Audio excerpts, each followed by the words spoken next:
Hello everyone! Welcome sa tutorial video na ito, nagagabay sa iyo kung paano tingnan ang mga detalye ng iyong mga order. I-click ang mga order, tingnan ang listahan ng mga order kung saan maaari mong ma-access ang mga detalye ng order. Halimbawa, sa mga bagong order mayroong detail icon sa volume, I-click ito at diretso kayong pupunta sa order details page. Doon, maaari ninyong tingnan ang komprehensibong impormasyon, kabilang ang logistics information, items info, payment info, any special notes, at ang impormasyon ng buyer.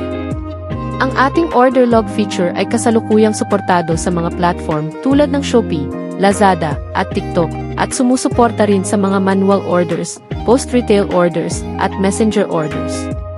Kung mayroon kang anumang mga katanungan, mangyaring mag-click dito upang makipag-ugnayan sa aming customer service. Nag-aalok kami ng libreng training at demo session na eksklusibo para sa aming Big Seller users. Ilagay ang iyong training request, ibahagi ang iyong impormasyon, at ipaalam sa amin kung ano ang gusto mong matutunan. Ang aming customer service ay makikipag-ugnayan sa iyo kaagad. Salamat sa panunood.